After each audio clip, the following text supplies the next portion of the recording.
Today on 3 Wide Life, we're focusing on the younger generation in the industry. However, these aren't just any up-and-coming individuals, they are better known as the field fillers.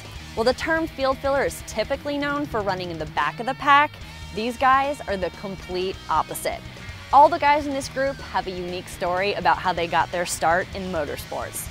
Today, we'll sit down with a few members of the Field Fillers crew, including Brandon McReynolds and Ryan Skip Flores, to find out more about their racing careers and the fairgrounds out back, where their go-kart races have gained legendary status in the racing community. But first, we'll head out to the fairgrounds to talk with Cory Lajoie to find out what it was like to grow up with a short track right in his backyard. I don't know if I was even old enough to have a choice. You know, Dad put me on a little Kid Coyote go-kart and you know, I was just bit by the bug ever since. And I think I was 4 years old or so, 3 or 4 years old, and I was out here when it was a dirt track, 8-foot wide dirt track, about half the size of this, and I was out there beating and banging with Tim Fiedel with my dad, obviously, Todd Bodine, all those guys come out here and beat up on the little kid, but ended up, you know, when I started figuring everything out and got the same motor and same car as them guys, I was about 200 pounds lighter, so I used to drive away from them. But that's definitely, I give all my credit for when I learned in racing to actually learning it out here. You know, whether it be holding somebody down or learning how to run the high side or restarts or you name it, it's been beat into my head since I was 4 or 5 years old, and it's not learning. You know, I didn't learn it in late models because I didn't have the nicest late models. Cory has certainly learned more about racing in his dad's shop than just driving the car. Cory also picked up a thing or two about working on his car as well, a skill that he feels sets him apart from the competition. I don't think there's many guys that can build a car from the bottom up and set the thing up and go to the racetrack, and that's what I pride myself in doing. I mean, I get the thing from the chassis shop. You know, I can build it from the ground up and set the thing up and go to the racetrack and run just with the Hendricks and the Gibbs and MWRs, which is really cool. And it'll benefit me, you know, later on in my life, whether I make it a race car driver or not, I can go and work for a team in a fab shop or even crew chief one. So, but you don't have to work twice. You don't have to work as hard if you're driving them. That's the route I'm trying to take for now. The knowledge that Cory has gained from being around the sport his entire life has instilled a level of confidence that has helped him in his recent success behind the wheel. Before this year, I was telling everybody I was going to win the championship, so I'm trying to keep up my end of the deal. But you know, even before I technically won a race, I've been so close so many times. I mean, there's at least 4 times, 5 times on record where I was first or second in the last couple laps and something didn't go right. But we're lucky to get that. We're lucky to get that victory at Bowman Gray and then back it up a couple weeks later with a victory at Langley. And frankly, we've been close enough a couple other tracks where it hasn't worked out, but we've been putting ourselves in position. So that's all I can ask for, is to be in position and have the speed, and that's the hard part. And if you have the speed and you're in position, then the wins will come. Another factor that has contributed to his success is getting to dedicate more time to his race car. Last year was really tough because I'd work from 8 to 4 on seats and have to work from 4 to midnight on race cars and not get half the stuff I needed done in the race cars, where I needed to put all my focus on the race cars, which I've been in position this year I could get to work on my race cars and get paid for it. So luckily I'm in a position to do that. A lot of kids aren't in a position to get paid to work on their own race cars, but with our resources and sponsorship, that's kind of, I'm just a full-time hand on the race car, and luckily I don't have the burden of being the main welder at the joy of seat. I'm just kind of the hand that helps out. And just as his work in his father's shop helped him become a better driver, he hopes that his time spent in the K&N East Series will lead to bigger things as well. This stage here is a stepping stone, and the way I'm looking at it is if I don't make it as a race car driver, it's not because I didn't put in the hard enough work. If I don't at least get a shot, then I'll probably badmouth everybody in the sport. But I hopefully I'm to do that, because this is what I eat, sleep, and breathe, is racing. And if somebody doesn't take notice of somebody working their butt off and winning races and beating these big cup teams, then that's just a shame on the sport.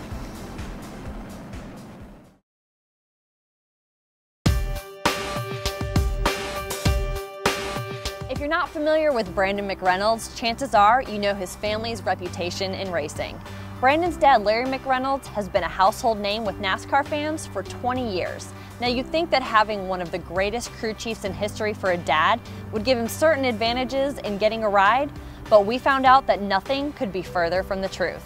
However, growing up around some of the biggest names in the sport certainly didn't hurt as Brandon set out to develop his skills behind the wheel. I can remember being a little kid, sitting at Rockingham Speedway on top of Dad's motorhome, watching all 400 laps of the race, the cup races, and I went to him when I was like 7 years old, and I'm like, man, I might want to try this racing deal, see how it works out. And my buddies were racing, Cory was racing, I think he started in go-karts. And I was already a couple years behind those guys, so I jumped right into Bandolero and started racing. And it's been racing ever since. I mean, that's all I know. I don't feel like I'm too good at anything else. I'm sure there's something, but other than that, it's just, you know, I enjoy working on the race cars if I can't be driving, and if I'm driving, you know, obviously I enjoy that a lot more. But it's cool being in a racing family. Obviously, there's advantages and disadvantages to your dad being Larry McReynolds, just like with any of our buddies that have, you know, those big last names. While Larry Mack was definitely supportive of Brandon's decision to pursue a career in racing, he made sure to let Brandon know that there was only so much he would be able to do to help him out. From day one, Dad told me, dude, if you want to go and race, that's cool, but I'll help you out with sponsors, I'll talk to people for you, but as far as money, you're on your own. So that's where I think you can see a little bit of difference in me and Cory's story. I think when we were younger, we try to compare ourselves, like, okay, who's better, who's doing what, who works harder, this and that, but we kind of had to throw that out the window because he's in a situation where his family's helping him out, you know, monetarily with race cars. He's able to come here and work on his own stuff. I'm on a little different shoe where, you know, they're both have advantages and disadvantages, but I'm on that other foot where Dad's like, look, I don't have the race cars for you to go run out of our shop. You go find a job, you work your tail off, and if people call, they call, and if I can help out with a meeting here and there, I will. So he works hard at my stuff, you know, just like most dads, and I give him a lot of credit, but at the same time, there's definitely no golden spoon, which I think that'll pay off in the long run. It seems that Brandon may have to wait a bit longer for all his hard work to pay off. Thus far, 2012 has been a slow year for Brandon, as he's only been able to see a limited amount of starts in both ARCA and K&N East. Yeah, my 2012 race season has been pretty short. It's been eventful, up and down. It's been a lot of things for how short it has been. I've only run 2 races. We started out down in February in Daytona with the Turner Motorsports Chevrolet, and ran the ARCA race and led pretty much the whole thing, it felt like. And that was a really cool experience because there's not that many kids, no matter how good you are, no matter, you know, what opportunities you have, that get the lead laps around Daytona. And coming off turn 4, ran out of fuel, looking at the flagman, waving the checkered flag, wadded the car up. And so we went down there, and then we decided to go to Talladega after that. And we took a brand new car down there, which I was a little bit nervous about. And I made a few bonehead moves at the beginning, just getting excited, obviously, after coming off the run in Daytona, knowing how good we were. I figured, you know, we should go out here and lead all the laps, all 250 miles of this race. And obviously it's super speedway racing, a lot of unknowns. And my pit crew from Turner, they did a really good job getting me off pit road 4th, and just made our way up there and ended up winning the race. So I really don't know what my plans are. There's a lot of talk here and there about running some more with Turner Motorsports, and that's where I want to be. I mean, they've helped me out the most, and so that's pretty much been my season so far. That win at Talladega has only added to the frustration of the slow season for Brandon. Having proven his talent time after time, Brandon is starting to wonder what more he can do to get things going. Some of the frustrations you go through is just ups and downs emotionally. I mean, you sit there and you're like, what do I got to do? Is it my image? Do I need to, you know, go and talk to more sponsors? Am I not doing enough? Am I not working hard enough? And at the end of the day, you know, I work my tail off every single day, working for Jeff Burton, building his late models. I work my tail off on my own race cars whenever I get a chance to go and race. I've been taking my lunch breaks, leaving from Jeff's shop, going up there and working, and then coming back to Jeff's, and then going back to Turner's at night. So it's just a lot. I think the biggest thing that helps me is staying focused and understanding that, you know, when things are going bad, that's when you see how good you are. That's where you see where you got to really dig in. You got to get up at 5 o'clock in the morning and go to the gym and get that in, and just, you know, keep a good level head and not lose focus as to how you got here.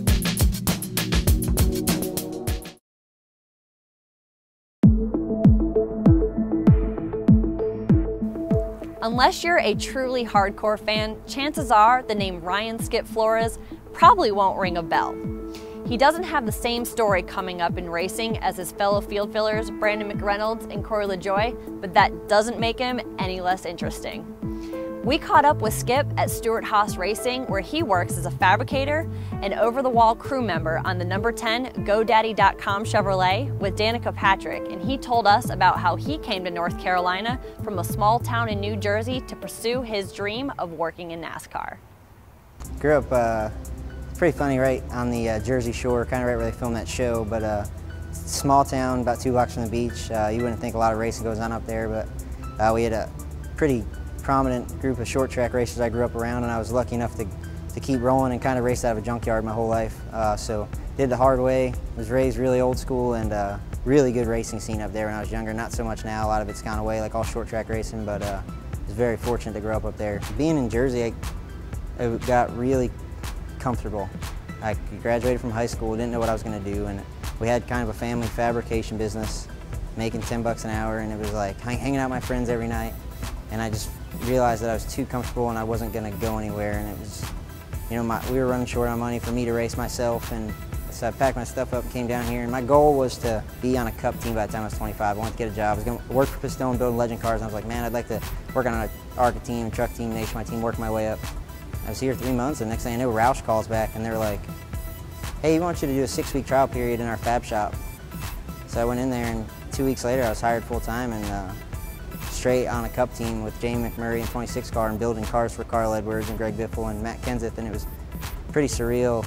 I raced myself and always worked on being the best race car driver I could, and when I wasn't racing, worked on making the race cars that I was sending to the track the best race cars I could, and I still, so being in the fab shop, it's cool, but you don't get that sense that you're, you know, on the team. When you're a tire changer, I mean, there's 150, 200 people that have worked on that car, that when you go over that wall, you can't let them down. And it's, I mean, that's the closest thing you got to being a driver anymore for myself. So at Roush, I just needed a new goal. So I went and picked up a gun, and it was a long, hard struggle. I mean, I had pit coaches at Roush walk by me and laugh at me when I was trying to start out. And it was like, you know, that I've seen a lot of kids, the same thing happen and break their spirits, but I was like, no way, I'm gonna figure this out. And you know, I was fortunate enough to work into a development program over at Roush, but they would never bring me to the racetrack. Everything I did was at a parking lot, and then to come here just last year, get developed, and then be put straight on a Cup team this year, and doing full-time nationwide truck and pitting probably 80, 90 races a year. And I've learned so much in the past year and a half I've been here, but I've realized, all right, there's only so much I need to learn here. If I want to be a crew chief one day, I know 90% of this stuff, I need to move on. And then to get, for Addington, they asked me to come on and be part of the 14 team and watch over the cars and watch over the fab work and kind of make it my baby before it goes to the setup plate is my first step of becoming a crew chief. And then the next step will be, you know, going on the road full time and working on the cars and trying to become a car chief and then becoming a crew chief one day. So that's definitely my long-term goal. Growing up around racing and being around a lot of people that you race for, when you give up, when you build your own race cars your whole life and you drive them, you strive Monday through Friday on that thing. After work, you work 40 hours a week at the shop, and then you go home and you work 50 hours a week at your car at night, and you have to give that up and stop driving, and you have to build something for somebody else. It's tough when you know that that person's not getting everything out of it, but with Smoke, I mean, he's getting everything that he can get. 20 years from now, it's going to be cool to look back and say, I worked for the Earnhardt at that time, or I worked for the AJ40 at that time, because he is that. He's the most talented person I've ever seen in my life, and to do what he did last year, I mean, there was a lot of help that went on in the shop, but that guy, I mean, he's probably the best race car driver I've ever seen in my life, in our time.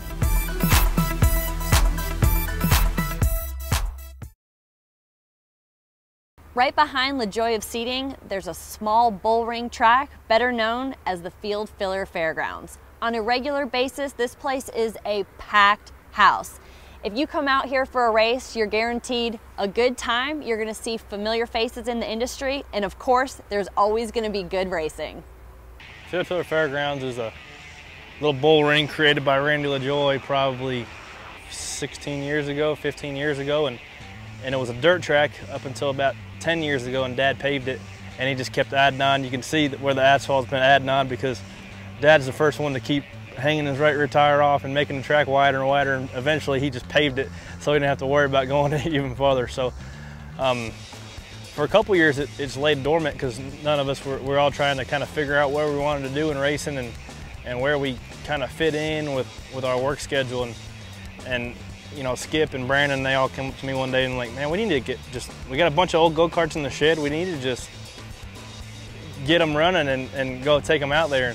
And you know, every once in a while it'd be raining, we'd get a cart running in the rain, and then we start getting organized, and there's about 6 of us out here 3-4 times, and then one more guy comes, and then a couple more guys come, and the next thing we know, we got 16 guys out here, you know, and it's a big deal. So in a short time, about 6 months, you know, it went from being just us, a couple buddies, 4 or 5 of us, to having 15, 16 carts and 300 people here watching. So it definitely got out of hand pretty quick, and we're just trying to keep everything situated and do the best we can. To be honest with you, it's kind of like a racing fraternity. I look at it like that. You know, a lot of guys go off to college and wear their, you know, tucked in shirts with their, you know, pink belts and all that, and that's cool. You know, I do that every once in a while too, but it's just cool to have a good group of buddies that all get along and have the same interests, and it's brought a lot of friends closer to us running the go-kart races once a month out behind the Joy seating, and it's just it's a lot of fun.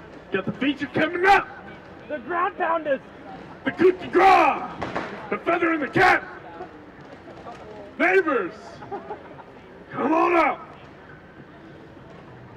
Are you ready to rumble?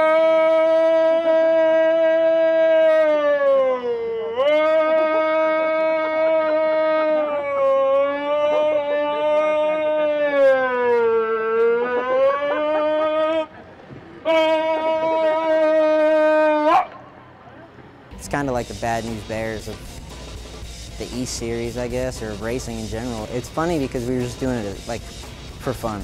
Hey man, there's some old go-karts back in the shop there, let's go build them. And it's pretty funny because we all learned a lot about motors because we all built our own motors and all tried to help each other out. But as much as it's grown, I don't care if you're racing a soapbox derby, if you're a racer, you're gonna put a lot into it. And I find myself like being like, I don't really want to go out there today, I want my day off, but then you're like out in the shop till 2 o'clock in the morning working on a thing, and you're like, what? You just can't help it. And it's a really cool deal, and it's really hard racing. No politics, just kind of bring your go-kart and kind of compare it to the other guy. And this place is fast, and it's kind of right in the hub of everything. You know, you got guys from Charlotte come up, you got guys from Mooresville, Concord area, Kannapolis, and it's kind of a, you know, all those buddies here hanging out and having a good time racing go-karts. We are a bunch of kids that grew up at the racetrack, and all we've done is race. And you look at it, and there's not a lot of politics. It's pretty much pure racing. And we try to make everybody happy, but there's always going to be someone that's mad. But you try to schedule it right so everybody's in town and it's good for them to come. You try to make it fair, and it's tough, but we work at it. And going out there and cleaning the track off and setting stuff up, that's not the hardest part. It's the getting everybody there and promoting it and making sure everybody's happy and everybody has a good time and everybody's safe. That's the hardest part. And I think maybe the hardest thing is getting in touch with Brandon to try to figure out when the schedule's going to be. But God, sorry, this guy won't. He keeps texting me. I'm sorry about that. The whole group, even though we're all competing out there, every single guy is for themselves. At the same time, it's just a big family. And then off the racetrack, you know, you got me and Cory. Cory does the flagging most of the time, and I'm dealing with insurance and money and making sure all that gets taken care of, and EMTs, and that way if somebody flips over down the backstretch, we got somebody to take care of them. But it's just a lot of fun. I'm really glad we started it, and I hope it sticks around for a long time. I think being a field filler is just, you like racing, you know. I think, honestly, it's all kind of centered around the joy of seating. Growing up here at this shop, it's from day one, it's just been very family oriented. Everyone gives each other a hard time. It's just kids that enjoy racing and that enjoy being around each other, and it's just anyone who's willing to show up and realize that, you know, we're not fake people. We are who we are. We like racing. We're a little rough around the edges, and you know, people that, you know, just enjoy hanging out, being around it, and show that we all obviously care about each other. We all take care of each other. We want Cory to do good. We want Skip to do good. We want Beaver Dragon to eat a lot of Twinkies. So it's just all having the same interest, and just wishing success to all of our buddies too. it's kind of funny because we all run pretty good behind the wheel of a race car, and field filler is kind of, you know, the strokers out there, and I say we're pretty far from that. So it's kind of funny when people call us the field fillers, and we call ourselves the field fillers, being, you know, the races we've won and the company that we're around. It seems, I mean, I like to say that I would like to go fishing or I'd like to hang, but I always end up at Lajoie's in a race car shop or racing somewhere at some racetrack. So as much as I like to say I have a hobby, racing is pretty much a hobby.